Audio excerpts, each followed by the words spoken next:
अभी हम देख रहे हैं इलिस्ट्रेशन नंबर 5.9। अब इस इलिस्ट्रेशन में देखो क्या है, प्रोडक्शन डिपार्टमेंट है और उसमें एक प्रोडक्शन डिपार्टमेंट में 3 मशीन्स है। ठीक है, आपको ओवरहेड्स दिए हुए हैं, machine 1, machine 2, machine 3। Consumable stores जो है तीनों मशीन में डिवाइड कर रखा है, रिपेयर्स एंड मेंटेनेंस डिवाइड कर रखा है, और उसके बाद जो ओवरहेड्स हैं, पावर, हीट एंड लाइट, ये सब ये आपको कंबाइन दिए हुए हैं। ठीक है, और नीचे आते क्वेश्चन में और क्या इन्फॉर्मेशन दी है। तीनों मशीन्स का आपका effective horse power, area, book value, ये सब आपको दिया हुआ है। आपको हर एक मशीन का मशीन आर रेट आपको निकालना है। ठीक है, अब इस क्वेश्चन में देखो, मैंने आपको पहले भी बोला कि जो हमारा फॉर्मेट है मशीन आर रेट निकालने का, वो मॉडिफाई हो जाएगा according to the requirement of the question. क्या पूछा गया है क्वेश्चन में और कितनी चीजें आपको गिवन है। अब अगर यहाँ पे एक मशीनरी होती तो हम सेम फॉर्मेट फिक्स्ड और वेरिएबल में डिवाइड करके हम मशीन आर रेट निकाल लेते, लेकिन यहाँ पे एक से ज्यादा मशीन है। ठीक है, तो जो कंज्यूमेबल स्टोर्स और रिपेयर एंड मेंटेनेंस आपको दिया हुआ है, वो तीनों मशीन्स में डिवाइड करके दिया हुआ है। तो ये तो आपके एलोकेटेड ओवरहेड्स हो गए। ठीक है, जो हम कहते हैं कि हमने उसमें पढ़ा ना, एलोकेशन एंड एपोर्शनमेंट। तो एलोकेशन का क्या मतलब था कि जब आपको अमाउंट पता हो कि ये वाला अमाउंट जो है इस पर्टिकुलर डिपार्टमेंट का है, तो जैसे आप डिपार्टमेंट पे अप्लाई करते थे वैसे ही इस क्वेश्चन में हम मशीन पे अप्लाई कर रहे हैं कि हमें कंज्यूमेबल स्टोर्स बता रखे हैं कि मशीन 1 के लिए 300 है, 2 के लिए 500 और 3 के लिए 600, ऐसे ही रिपेयर्स। तो इसको तो हमें डिवाइड करने की जरूरत नहीं है, लेकिन power, heat and light, rent and rates, ये जो आपको बाकी के ओवरहेड्स दे रखे हैं, ये आपको कंबाइन दे रखे हैं। इसका मतलब इन ओवरहेड्स को आपको तीनों मशीन्स में डिवाइड करना पड़ेगा, एपोर्शन करना पड़ेगा। ठीक है, तो हमारा फॉर्मेट थोड़ा सा चेंज हो जाएगा। तो जैसे हम डिपार्टमेंट में बेसिस लेके डिवीजन करते थे, वैसे ही हम यहाँ पे डिपार्टमेंट्स की जगह मशीन लिख देंगे। ठीक है, तो तीनों मशीन का मशीन आर रेट आपको निकालना है। अब देखो जरा सॉल्यूशन। सबसे पहले तो आइटम्स या जो हम पर्टिकुलर्स लिखते हैं, बेसिस ऑफ अपोर्शनमेंट, टोटल आ गया और तीनों मशीन्स आ गई। ठीक है, फॉर्मेट हमने क्यों अलग कर दिया फिक्स्ड एंड वेरिएबल से, क्योंकि एक से ज्यादा मशीन थी और हमें जो ओवरहेड्स है वो तीनों मशीन में डिवाइड करने हैं। तो कंज्यूमेबल स्टोर्स तो हमें डिवाइड करके दिया हुआ है, वो लिख दिया। उसके बाद आपका रिपेयर्स एंड मेंटेनेंस है, वो भी डिवाइड करके दिया हुआ है, वो लिख दिया। पावर हम हॉर्स पावर के हिसाब से डिवाइड करेंगे। ठीक है, तो ये हमने इस रेशो में हॉर्स पावर की रेशो में डिवाइड कर दिया 720 को। रेंट्स एंड रेट्स एरिया के हिसाब से, मतलब जैसे हम क्वेश्चन में कर रहे थे अभी तक कि हमें ओवरहेड्स दिए हैं उनको बेसिस के अकॉर्डिंग हम डिपार्टमेंट्स में डिवाइड करते थे, वैसे ही हम अब रेशो लेके और हम इसमें डिवाइड कर देंगे मशीन्स में। ठीक है, फिर आपका हीट एंड लाइट एरिया के हिसाब से, insurance of building, insurance of machines, यहाँ तक तो सिंपल है। डेप्रिसिएशन का क्या है, डेप्रिसिएशन ऑफ मशीन्स, ये हमारे बेसिस वाले फॉर्मेट में अगर आप देखो तो हमने लिखा हुआ है कि वैल्यू ऑफ असेट के हिसाब से डिवाइड होगा। ठीक है, तो बुक में आपको मशीन आवर्स से भी दिया हुआ है, पहले मशीन आवर्स से दिया है, फिर वैल्यू ऑफ असेट या बुक वैल्यू के हिसाब से दिया हुआ है। हम अपना एक ही फॉर्मेट फॉलो करेंगे। अगर हमें कैपिटल असेट की या मशीन की वैल्यू नहीं दी होती तब हम मशीन आवर्स पे आ जाते, लेकिन अगर हमें वैल्यू दी है तो फिर हम अपना फॉर्मेट नहीं चेंज करेंगे। ठीक है, इसलिए मैंने यहाँ पे एडिटिंग कर दिया है कि हम अपना सिंपल जो हम लेते थे बेसिस डेप्रिसिएशन के केस में वैल्यू ऑफ असेट वही लेंगे। तो वैल्यू ऑफ असेट के बेसिस पे हमने रेशो बना लिया 3:5:4 और उसको हमने डिवाइड कर दिया तीनों मशीन्स में। तो 7200 को आप डिवाइड करोगे तो फर्स्ट आ जाएगा 1800, फिर आ जाएगा आपका 3000 और फिर आ जाएगा आपका 2400। ठीक है, सिंपल है, जैसे हम डिवाइड करते हैं वही फॉर्मेट फॉलो करना है। सुपरविजन और जर्नल चार्जेस जो है वो एरिया के हिसाब से डिवाइड हो जाएगा, टोटल आ जाएगा। उसके बाद आपको जो वर्किंग आवर्स दिए हैं वही आपके मशीन आवर्स हैं। तो जो मशीन आवर्स हैं वो आपको गिवन है, तो टोटल को अगर आप मशीन आवर्स से डिवाइड करोगे, ठीक है, यहाँ पे कोई वो आपका अनप्रोडक्टिव टाइम का कोई केस नहीं है, कुछ नहीं लिखा है, तो हम सीधा जो हमारे मशीन आवर्स दिए हुए हैं उसी को हम इफेक्टिव मशीन आवर्स ले लेंगे, ठीक है। तो उससे डिवाइड जब करेंगे हम, तो ये आ जाएगा आपका मशीन आवर रेट। नेक्स्ट है आपका क्वेश्चन नंबर 5। देखो इसमें क्या कह रहा है। प्रोडक्शन डिपार्टमेंट है, उसका आपको इंफॉर्मेशन दी हुई है। मटेरियल यूज दिया है, डायरेक्ट वेजेस दिया है, labour hours worked, hours of machine operation, overhead chargeable to the department for an order executed by the department during the period, relevant information दी है।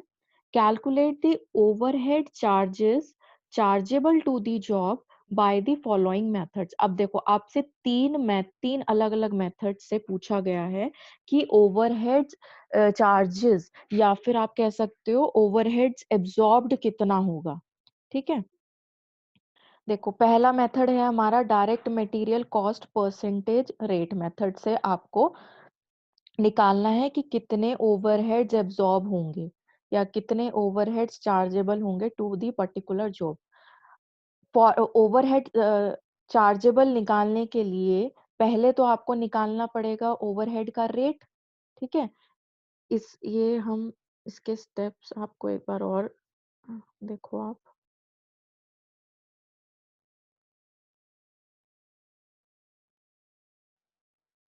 ये देखो हमने ये दो स्टेप्स बोले थे ना कि एब्जॉर्प्शन के केस में हम दो स्टेप्स करते हैं, computation of overhead absorption rate, और जब एब्जॉर्प्शन रेट आ जाता है फिर हम ओवरहेड एब्जॉर्ब्ड निकालते हैं, ठीक है।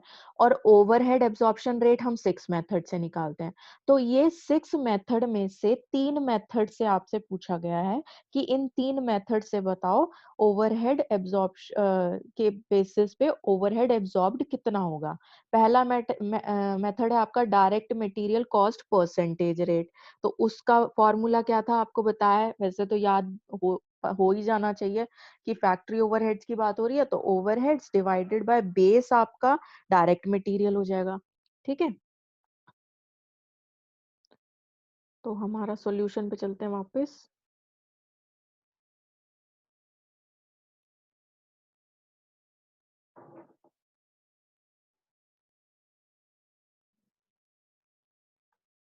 तो direct material cost percentage rate से हम पहले तो ओवरहेड रेट निकालेंगे। तो ऊपर तो आ गया आपका ओवरहेड्स। अब यहाँ पे आपको ओवरहेड्स कैलकुलेट करने की जरूरत नहीं है, क्वेश्चन में दिया ही हुआ है overhead chargeable to the department. ये देखो यहाँ पे लिखा हुआ है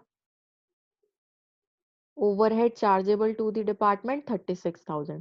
तो वो ये तो और इजी हो गया कि आपको निकालने की जरूरत नहीं है, ओवरहेड्स आपको दिया हुआ है। तो ऊपर आ जाएगा 36,000। बेस क्या है वो आपको क्वेश्चन ये मेथड के नाम से पता चल जाएगा, डायरेक्ट मटेरियल कॉस्ट है। तो मटेरियल डायरेक्ट मटेरियल की जो कॉस्ट है क्वेश्चन में दिया आपको 54,000, ठीक है। तो वो आ जाएगी इनटू 100। तो ये 66.67 आ गया। अच्छा एक चीज ध्यान में रखनी है क्वेश्चन में, आप क्वेश्चन में देखो इंफॉर्मेशन ना सेम सेम है। देखो material used, direct wages, labour are work. तो जो हम लिख रहे हैं overhead divided by material, direct material, वो ये वाला है कंबाइन 54,000। ये 6,000 मत लिख देना, क्योंकि डिफरेंस क्या है, ये जो ऊपर वैल्यूज दी हैं ये सारी हैं कंबाइन ओवरऑल प्रोडक्शन डिपार्टमेंट की। और ये जो नीचे लिखा है वो एक ऑर्डर का है, फॉर एन ऑर्डर एग्जीक्यूटेड।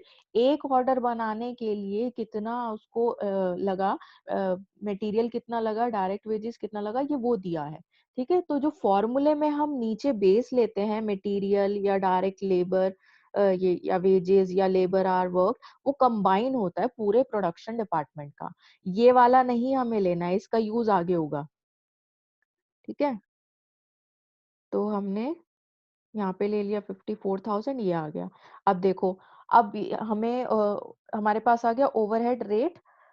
अब हमें निकालना है ओवरहेड एब्जॉर्ब्ड या overhead chargeable to this particular job की एक ऑर्डर, ये जो हम ऑर्डर की बात कर रहे हैं इसको बनाने के लिए हमारे ओवरहेड्स कितने लगेंगे, ठीक है। अब आप यहाँ पे वो मटेरियल यूज जो एक ऑर्डर का दे रखा था, यहाँ पे वो यूज होगा। फर्स्ट मेथड अपने फर्स्ट जो स्टेप था वो कंप्लीट हो गया, हमने ओवरहेड एब्जॉर्प्शन रेट निकाल लिया। अब आपको ओवरहेड एब्जॉर्ब्ड निकालना है, ठीक है। तो क्या फॉर्मूला है, number of units of base. तो इस क्वेश्चन में हमारा फर्स्ट मेथड के अकॉर्डिंग बेस क्या है, डायरेक्ट मटेरियल, ठीक है। तो यहाँ पे हो जाएगा direct material into overhead rate. Material use जो है वो आपका बेस है इनटू ओवरहेड रेट, ठीक है, 6000। और ये वाला, ये ध्यान में रखना है, यहाँ डायरेक्ट मटेरियल जो है ये वाला मटेरियल ये पूरे प्रोडक्शन डिपार्टमेंट का है, और यहाँ पे आपको इंडिविजुअली वाला लेना है, ठीक है। फिर आपका लेबर आर रेट मेथड के हिसाब से तो ओवरहेड सेम 36,000। बेस क्या होगा, मेथड क्या है, लेबर आर रेट, तो बेस ऑब्वियसली लेबर आवर्स होगा, ठीक है। वो हमें क्वेश्चन में दिया 36,000, यहाँ पे आ गया ओवरहेड रेट आ गया ₹1। ओवरहेड एब्जॉर्ब्ड या overhead chargeable to the job कितना होगा, अब यहाँ पे हमारा बेस क्या हो जाएगा, लेबर आवर्स वर्कड, लेकिन एक ऑर्डर वाला, ठीक है। फिर उसके बाद आपका मशीन आवर रेट के हिसाब से निकालना है, तो ओवरहेड्स डिवाइडेड बाय बेस हो गया मशीन आवर्स, और overhead chargeable to the job हो गया आपका, बेस हो जाएगा मशीन आवर्स है तो मशीन आवर्स एक ऑर्डर का, और ये हो गया आपका ओवरहेड रेट, ठीक है, सिंपल। अब एक बार जो हमने स्टार्टिंग में फर्स्ट या सेकंड क्वेश्चन जो किया था, ये रिपीटेड डिस्ट्रीब्यूशन वाला, उसमें पॉइंट था, हाँ ये देखो, ये मैं आपको बोल रही थी ना कि उस टाइम अभी आपको शायद समझ नहीं आ रहा होगा। अब देखो, ये हमने अभी जो हमने क्वेश्चन देखे हैं, ये उसी हिसाब से तो हम आ गए ना। टोटल ओवरहेड्स निकाला, वर्किंग आवर्स हमें दिए हुए थे यानी मशीन आवर्स दिए हैं, तो टोटल ओवरहेड्स को टोटल मशीन आवर्स से जो भी हमें दिया है उससे डिवाइड किया, ओवरहेड रेट आ गया हमारा, ठीक है।